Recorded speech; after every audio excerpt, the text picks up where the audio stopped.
लगातार आपके बीच कुछ स्टॉक्स का एनालिसिस देते जा रहा हूँ, जो भी कमेंट बॉक्स में पूछा जा रहा है। ये क्या लगता है इस स्टॉक के बारे में, इस कंपनी के बारे में, इसका फ्यूचर मॉडल कैसा है, ये रिवेन्यू क्या सोच रही है कंपनी, मैनेजमेंट क्या ड्रिवन करना चाहता है।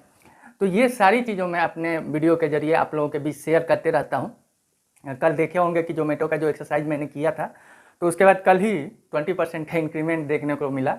मुझे लगता है कि ओनली 1 वीक में आपको 25% का वो तो मिल ही चुका होगा, क्योंकि जोमेटो का स्टेक मैंने भी लिया था तो मुझे भी प्रॉफिट हुआ था। आफ्टर क्रैश मैं सारे एनालिसिस बताते जा रहा हूँ, और आपको भी किसी भी चीज़ का ज़रूरत हो, जैसे हमें पूछना हो कि सर मान लीजिए कि आज का जो चेंज है कि आई एक्स के बारे में कि सर इसका स्टॉक प्राइस क्या है, या इसका पी कैसा है, या किसी कंपनी के बारे में जानना हो लाइक सन फार्मा, रिलायंस, किसी भी चीज़ का, तो आप कमेंट बॉक्स के जरिए पूछ सकते हैं। लेकिन उससे पहले आपको चैनल्स में सब्सक्राइब कीजिए, लाइक कीजिए। नहीं भी कीजिएगा तो भी मैं अपना फ़र्ज़ तो अदा करूँगा ही।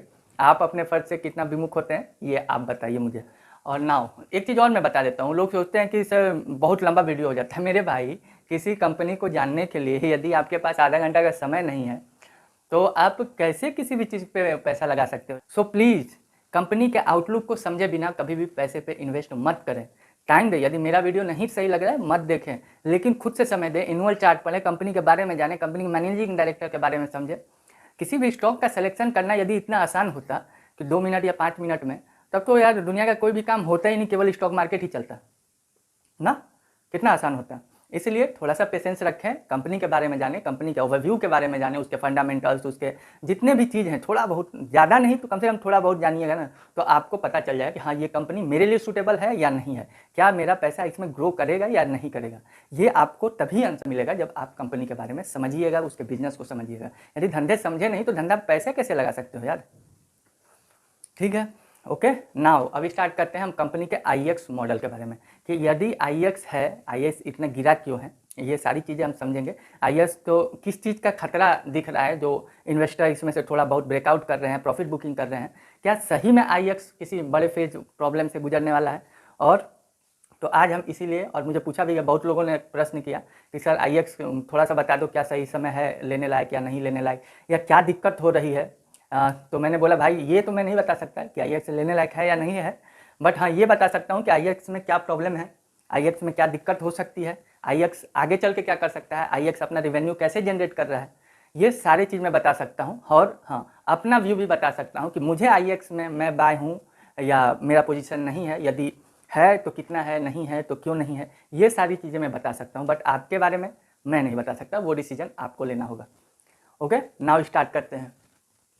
तो IEX आप जैसा जानते हैं कि IEX जो है वो इंडियन एनर्जी एक्सचेंज है, जो कि एक इंडियन एनर्जी एक्सचेंज मतलब एनर्जी को जो ट्रेड करता है, वो मैं बताऊंगा कैसे कैसे ट्रेड करता है। तो उसी चीज़ में आता है ओवरव्यू। ओवरव्यू में हम समझेंगे दो चीज़, फर्स्ट सेक्टर, कि ये सेक्टर कैसे काम करता है, क्योंकि इसमें ज़्यादा कंफ्यूज होते हैं लोग कि एनर्जी कैसे ट्रेड हो सकता है ना, बिजली कैसे ट्रेड होगा। तो इस चीज़ के बारे में हम समझेंगे, उसमें सेक्टर के इशू से, क्योंकि इसमें और भी कंपनियां हैं तो उसको भी आपको समझने में थोड़ा आसानी हो जाएगी। और उसके बाद हम समझेंगे कि IEX का आउटलुक ओवरव्यू क्या है, IEX कैसे क्या हुआ, कैसे डेवलप हुआ, वो समझेंगे हम IEX में। उसके बाद जो मेन चीज़ है वो है बिजनेस और रिवेन्यू मॉडल, कि IEX का जो बिजनेस है वो कैसे है, कितना वो एक्सपांड है, क्या ये सस्टेन कर पाएगा कि नहीं, इसकी रेवेन्यू में क्या इम्पैक्ट है, इतने वो इशू होते हैं, गवर्नमेंट की पॉलिसी है तो क्या सही तरीके से ये वर्क करता है कि नहीं करता है, और यदि आता है तो प्रॉफिट ऑफ मार्जिन कितनी होती है, ये सारे चीज़ हम समझेंगे रिवेन्यू में। तो रिवेन्यू को देखते तो इस पार्ट में हम देखते हैं कि दो चीज़ आता है, एक first ecosystem and second IGX। Ecosystem में हम ये देखेंगे कि IEX का कितना जो है वो क्लाइंट है, या कितने वो वर्क कर रहा है, कितने वो ट्रेड हैं, कितना क्या होता है, ये सब हम देखेंगे इसके रोबोस्ट इकोसिस्टम में। सेकेंड देखेंगे इसका जो सेकेंड लेगेसी है IGX, जो IEX ने सोचा कि चलो ठीक है इसमें वो होता है, तो एक गैस का भी जो एक्सचेंज है उसको भी, क्योंकि देखो कोई भी चीज़ तभी डेवलप कर सकता है जब वो एक्सपांसन की ओर अपना कॉन्सेंट्रेशन करे। तो हम IGX के बारे में समझेंगे, उसके शेयर होल्डिंग पैटर्न के बारे में समझेंगे। उसके बाद हम समझेंगे कंपिटेंसी। एक चीज़ मत भूलिएगा कि किसी भी चीज़ का कंपिटेंसी, मैं हर वीडियो में इस चीज़ को बताता हूँ कि कंपटीशन बहुत बड़ी चीज़ होती है। ठीक है, आज IEX का जो मोनोपोली पे लोग स्टेक लगाते हैं तो वो किस सेक्शन में आता है, वो कॉम्पिटेंसी सेक्शन में ही आता है, कि कोई नहीं है इसका मोनोपोली है तो फ्यूचर अपना एक वो होता है कि हाँ ठीक है रिलायबल है ये। तो उसी तरह से हम कॉम्पिटेंसी समझेंगे। उसके बाद हम समझेंगे इसके फ्यूचर्स, कि हाँ कंपनी आगे चल के कैसी रह सकती है, कंपनी आगे किस तरह से बिजनेस करना सोच रही है, कंपनी आगे चल के मतलब क्या क्या इसके व्यू हैं। तो उसमें हम समझेंगे एडवांटेज, कंपनी का क्या एडवांटेज है जो आगे इसका रेवेन्यू जनरेशन में बढ़ोतरी देखने को, इंक्रीजमेंट देखने को मिलेगा। और सेकंड समझेंगे लिमिटेशंस, कि कंपनी में को आगे चल के क्या क्या लिमिटेशंस आ सकती हैं, या कंपनी की अभी क्या लिमिटेशंस हैं जो ज़्यादा ग्रो होने में दिक्कत कर सकती है। उसके बाद हम समझेंगे स्टॉक प्राइस। स्टॉक प्राइस में हम देखेंगे कि स्टॉक प्राइस का एक्शन एक्चुअली 50% डाउन क्यों है, और स्टॉक प्राइस में मुझे क्या क्या चीज़ दिख रहा है जो कि इसे एक्सेलरेट करेगा। तो उस सेक्शन में हम देखेंगे कि दो चीज़ आते हैं जो कि फंडामेंटल और टेक्निकल। लास्ट में हम देखेंगे कि बाय और सेल, मेरा क्या व्यू है इस कंपनी के बारे में। मैं पर्सनल अपना फिर से डिस्क्लेमर बता दे रहा हूँ, मैं कोई रिकमेंड नहीं कर रहा हूँ, मैं अपना व्यू बताऊँगा कि हाँ मुझे क्या लग रहा है इसमें, बाय या सेल। ठीक है, हाँ तो वही बता रहा हूँ दोस्त कि आप लोग इतना सारा चीज़ छोड़ के केवल इस पॉइंट पे कंसंट्रेट करते हो कि हाँ बाय और सेल क्या करना चाहिए। तो इतना आसान नहीं है दोस्त, थोड़ा सा मेहनत करोगे तो ज़्यादा काम आएगा। ओके, लेकिन फर्स्ट ये जान लीजिए कि सबसे पहला इसी का सोच है कि आप एनर्जी को भी ट्रेड कर सकते हैं। तो एनर्जी को ट्रेड करने के लिए हमें तो चाहिए ना, दो चीज़ चाहिए। यदि हम बीच में हैं कहीं तो हमें एक एंड कंज्यूमर भी चाहिए, एक जनरेटर भी चाहिए।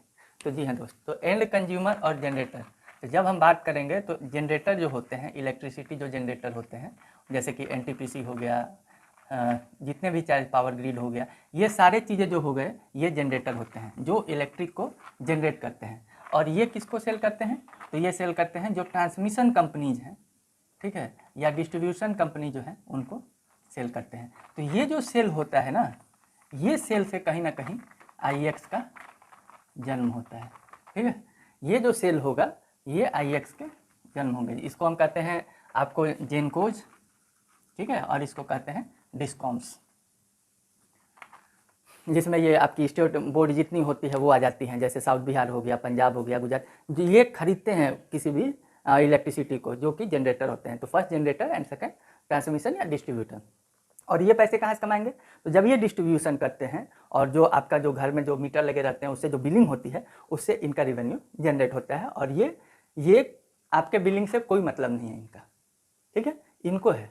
ठीक है, इसीलिए आप कहीं भी देखेंगे कि कहीं NTPC आपके नाम से बिल नहीं फाड़ता होगा, बिल फाड़ता होगा कोई भी आपका स्टेट गवर्नमेंट या प्राइवेट जो भी डिस्ट्रीब्यूशन कंपनी है वो उनका अलग प्रक्रिया है। ठीक है, तो ये सारे चीज़ समझ लीजिए, क्योंकि ये जानना जरूरी है कि एक्चुअली एनर्जी ट्रेड कैसे होती है। जब एनर्जी कैसे ट्रेड होती है ये समझ लेंगे ना, तो IEX आपको खुद ब खुद समझ में आ जाएगा कि क्या स्टॉक प्राइस ये ज़्यादा महंगा है या सस्ता है, ये लेने लायक है या नहीं लेने लायक है। अब हम समझते हैं कि देखिए जनरेटर और ट्रांसमिशन के बीच में जो एनर्जी का सेल और बाय होता है उसमें कितना परसेंट जो है वो कैसे कैसे होता है। तो सबसे पहले हम ये समझते हैं कि 89% जो है वो लॉन्ग टर्म होता है, लॉन्ग टर्म, एंड 11% जो है वो शॉर्ट टर्म ट्रेड होता है। इसमें भी है ना लॉन्ग टर्म शॉर्ट टर्म तो लॉन्ग टर्म ट्रेड होता है एंड शॉर्ट टर्म ट्रेड होता है। ये 89% जो लॉन्ग टर्म ट्रेड होते हैं ये पावर परचेज एग्रीमेंट के थ्रू होते हैं। ठीक है, पावर परचेज एग्रीमेंट के PPA के थ्रू होते हैं। मतलब कोई भी कंपनी चाहती है कि ठीक है, ये मान लीजिए NTPC कहीं इंस्टॉल हुआ या कहीं स्टेब्लिश्ड हो रहा है, तो वो चाहती है कि पहले ही यदि हमें कोई कुछ दे दिया तो हमें कंपनी इंस्टॉल करने में ज़्यादा आसानी होगी, उसी पैसे तो हमें इंटरेस्ट बच जाएंगे, बहुत सारी चीज़ होते हैं, एक सिक्योर हो जाएगा कि हाँ ठीक है हमारा ये कस्टमर है। तो ये power purchase agreement 5 years, 10 years, ठीक है, 15 ईयर्स अप टू 25 ईयर्स तक होते हैं। फिलहाल का जो सिनेरियो है यहाँ तक होता है। तो ये लॉन्ग टर्म एग्रीमेंट जो है वो PPA के थ्रू इतने में होता है, जो कि किसी भी भारत में जितना एनर्जी है उसका 89% जो है वो लॉन्ग टर्म के थ्रू सेल होता है, जो कि डायरेक्ट रूप से होता है जनरेटर को। ठीक है, जो कि ट्रांसमिशन और जनरेटर के बीच में डायरेक्ट रूप से होता है। जैसे कि आप अदानी देखे होंगे, अदानी का जो ग्रीन एनर्जी सोर्स है और जितने भी रिन्यूएबल सोर्स हो रहे हैं वो बड़े बड़े प्लांट जो हैं वो डायरेक्ट रूप से किए। जैसे तो उसमें क्या फ़ायदा हुआ अदानी ग्रीन को, कि अदानी ग्रीन का सबसे पहले तो सिक्योर हो गया और उन्हीं के पैसे से इस्टेब्लिश्ड हो गए। तो ये चीज़ हो गया, ये समझ गया, आपको बेहतर हो गया होगा कि लॉन्ग टर्म में पावर परचेज एग्रीमेंट के थ्रू होता है, जो कि डायरेक्ट, इसमें IEX का कहीं कोई रोल नहीं है। अब समझते हैं कि इसमें दिक्कतें कहाँ आती है। ठीक है, ये समझना जरूरी है कि इसमें दिक्कतें कहाँ आती हैं। तो इसका सबसे बड़ा दिक्कत क्या है कि जब भी आप किसी भी चीज़ को 25 साल के लिए ले रहे हो, तो सिंपल तरीके पे यदि आप समझते हैं कि हाँ ठीक है, तो क्या दिक्कत आती है कि आपने 25 साल का जो फोरकास्टिंग किया, क्या एज ए सेम ऐसे ही चलेगा? नहीं ना चलेगा। हो सकता है कि आगे चल के या कोई चीज़ का वो यूटिलाइजेशन बढ़ गया तो इसमें क्या होगा कि इलेक्ट्रिसिटी का जो वो है फोरकास्टिंग वो कहीं ना कहीं माइनस में रह जाता है, मतलब कंजम्पशन बढ़ जाते हैं। तो उस कंजम्पशन को आप कैसे पूरा करोगे? तो इसी कारण से हम देख रहे हैं अपने इंडिया में कि कट ऑफ का जो है बहुत प्रॉब्लम होती है। कट ऑफ मतलब कि आज यहाँ 5 घंटे दिए, अब यहाँ से काट के वहाँ पे 6 घंटे दे देंगे। तो ये कट ऑफ का प्रॉब्लम को दूर करने के लिए ये चीज़ का चालू हुआ शॉर्ट टर्म एग्रीमेंट के थ्रू, जो कि 11% होता है। ठीक है, ये शॉर्ट टर्म में ट्रेड होते हैं कि ठीक है मेरा मान लीजिए यहाँ पे इतना पूर्ति नहीं हो रहा है तो उसको हम शॉर्ट टर्म एग्रीमेंट के थ्रू करते हैं।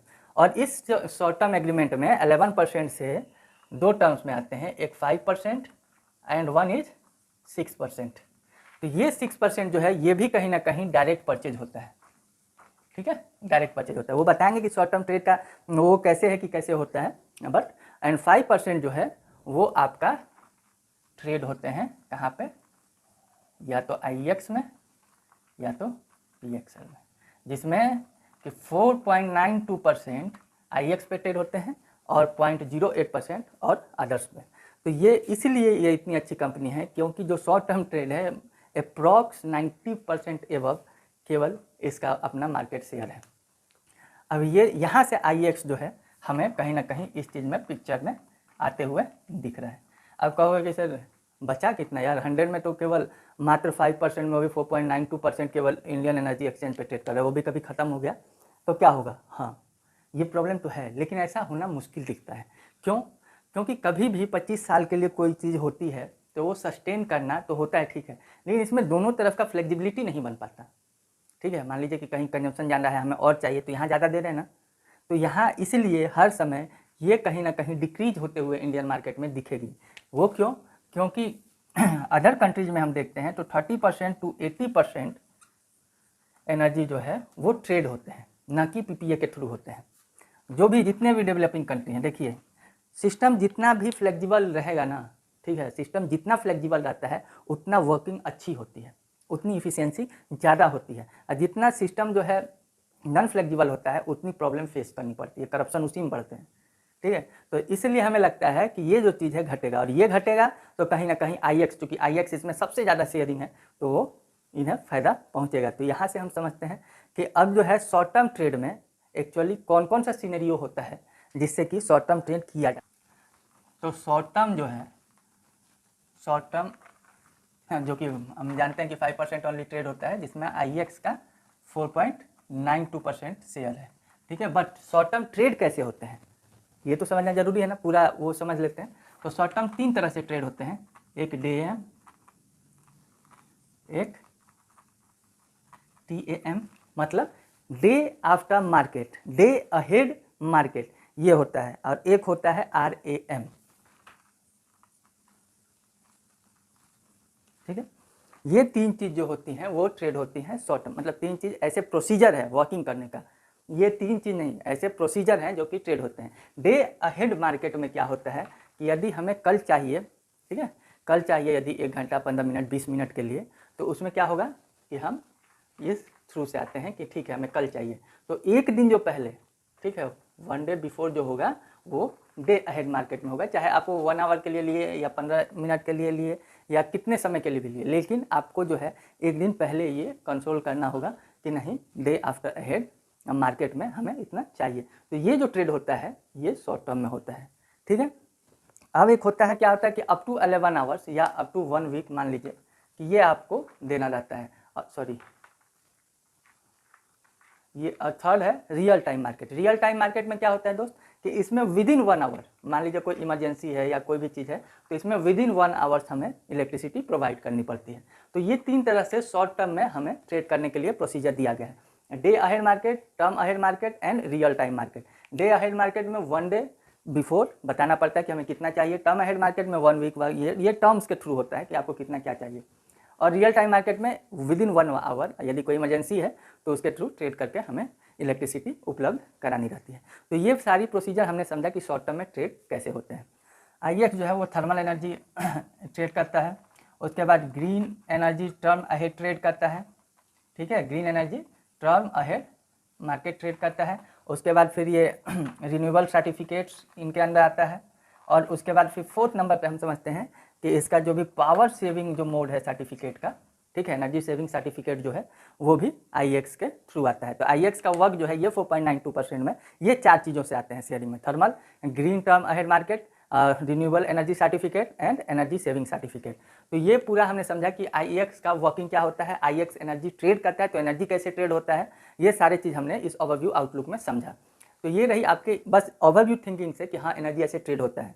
बट ये समझ लीजिए कि वो जो लॉन्ग टर्म 89% जो सिनेरियो आपने देखा है वो कहीं ना कहीं शॉर्ट टर्म ट्रेड में आने वाला है। ठीक है, मुझे लगता है, आपको कैसा लगता है आप बताइएगा। अब ना सेकेंड पॉइंट जो कि अपना बिजनेस और रिवेन्यू जनरेशन है। ठीक है, तो बिजनेस एंड रिवेन्यू जनरेशन में हमें ये समझना होगा कि एक्चुअली किसी भी चीज़ का, मान लीजिए कि हमने कोई शॉप खोला है तो उसमें देखेंगे ना कि मेरा शॉप में सामान कहाँ से आता है, और उसके बाद फिर देने वाला कौन है, क्या वो सही मार्जिन पे दे पा रहा है कि नहीं, क्या वो सिक्योर है कि हाँ कल भी दे पाएगा कि नहीं, और सेकेंड चीज़ कि मेरा जो कंज्यूमर है वो कौन कौन से लोग हैं, कितने हैं, तो ये समझना ज़रूरी है। तो यहीं पे आता है बिजनेस और रिवेन्यू इकोसिस्टम, जो कि रोबोस्ट इकोसिस्टम है IEX का। ठीक है, तो इस इकोसिस्टम में आप देखेंगे कि इसमें 6800 प्लस पार्टिसिपेंट्स जो है इसमें कहीं ना कहीं जो है IEX को एक मजबूत कंपनी बनाने में बहुत अहम भाग है। अब इसमें हम समझेंगे कि ठीक है, ये तो बात हुई कंज्यूमर्स की, ठीक है, कि 6800 प्लस पार्टिसिपेंट्स हैं, बट ये बताइए कि इसमें जो जनरेटर हैं, ठीक है, जो जेनकोज हैं वो कितने हैं, तो वो 55 प्लस डिस्ट्रीब्यूशन है, ठीक है, जो कि 55 प्लस है। और ये कहाँ कहाँ ट्रेड करता है भाई, तो 29 स्टेट एंड 5 यूनियन टेरिटरी में। ठीक है, ये कोई बड़ी छोटी बात नहीं है, ठीक है, कोई छोटी बड़ी बात नहीं है कि 29 और इसमें यूनियन टेरिटरी में पूरे मतलब पैन इंडिया ये ट्रेड करता है, और जिसमें 6800 प्लस पार्टिसिपेंट्स एंड 15 प्लस आपका डिस्ट्रीब्यूशन, और ये है जिसमें साउथ बिहार जितने भी स्टेट कंपनीज हैं, ठीक है, इलेक्ट्रिसिटी बोर्ड है, वो सारे आते हैं इसमें। एंड 4400 प्लस जो हैं इसके कॉमर्शियल हैं। कॉमर्शियल मतलब जैसे मान लीजिए कि हमने कोई टेक्सटाइल कंपनी खोली, तो हमें एट ए टाइम तो नहीं मिलेगा ना, या मैं PPA के थ्रू तो नहीं जा सकता हूँ, लेकिन इतना जल्दी उपलब्ध नहीं होता, तो मैं क्या करूँगा कि IEX के थ्रू उसे ट्रेड कर लूँगा शॉर्ट टर्म में। ठीक है, तो वो 4400 है। जैसे इसमें बैंकिंग है, इंडस्ट्रियल में कॉमर्शियल है, टेक्सटाइल है, शुगर कंपनीज है, पावर कंपनीज है, फार्मा कंपनी है, IT सेक्टर है, ये चाहे जितनी भी चीज़ है ना वो 4400 प्लस इसके क्लाइंट है कॉमर्शियल। तो आप समझ पा रहे होंगे कि कितनी बड़ी इसकी रोबो इकोसिस्टम है। ठीक है, 6800 प्लस 55, 29 एंड 4400 प्लस कॉमर्शियल है। तो ये आप रोबो सिस्टम की बात करते हैं। अब सेकेंड आते हैं इसके शेयर होल्डिंग, क्योंकि इस इकोसिस्टम को समझने के लिए आपको इसके शेयर होल्डिंग पैटर्न समझना अब बहुत ही ज़रूरी है, क्योंकि आपको उससे पता चलेगा कि हाँ सही में इस कंपनी का एक फ्यूचर जो है वो कहीं ना कहीं इसके शेयर सिस्टम से सिक्योर होते दिख रहा है। ठीक है, बहुत सारी कंपनियां ऐसी होती हैं जिससे शेयर से किसी भी चीज़ को ये आप नहीं बता सकते कि हाँ ये सिक्योर है, बट इस कंपनी के जब शेयर के आप पैटर्न देखेंगे तो एक समय से लगेगा कि हाँ ये कंपनी जो है कहीं ना कहीं आपके शेयर होल्डिंग पैटर्न के थ्रू सिक्योर। IGX उसके शेयर होल्डिंग पैटर्न के बारे में हम समझ लेते हैं। तो IGX जो है, जैसे ये एनर्जी एक्सचेंज है, ठीक है, जो कि एनर्जी को ट्रेड करता है, तो ये क्या है, गैस को ट्रेड करता है। आप समझ रहे हैं कि जीरो कार्बन की जब बात आती है तो ये आगे चल के बहुत बड़ा मतलब बूस्ट होने वाला है, और गवर्नमेंट भी पाइपलाइन हो चाहे जैसे भी हो वो सही तरह से उपलब्ध करा रही है, उज्ज्वला हो, तो इस तरह से जब हम देख रहे हैं तो हमें लगता है कि ये IGX आगे चल कर कहीं ना कहीं बूम करने वाली इसी। और ये भी देखिए, कभी भी किसी भी चीज़ का इनोवेशन होना उस कंपनी के लिए ज़्यादा फायदा होता है। तो ये IGX जब आए मार्केट में तो इसका जो शेयर होल्डिंग पैटर्न है तो वो हम क्या देख रहे हैं कि IEX का जो है इसमें शेयर होल्डिंग पैटर्न वो 54% है। ठीक है, 54%। नाउ इसमें आता है आपका NSE का जो है वो 26%, गेल 5%, और उसके बाद आपका आता है अदानी टोटल 5%, टोरेंट गैस 5%। तो ये सारी चीज़ देख रहे हैं कि हाँ ठीक है, आपका इसमें कितना अच्छा दिख रहा है क्या IEX 54% NSE। तो ये जो 3 चीज़ है ना, ये आपको लग रहा है ना कि ये गैस कंपनीज है, GAIL gas companies, Adani Torrent gas company, Torrent gas, Adani gas total 5%। तो ये स्टेक कहीं ना कहीं हमें दिख रहा है। और ONGC,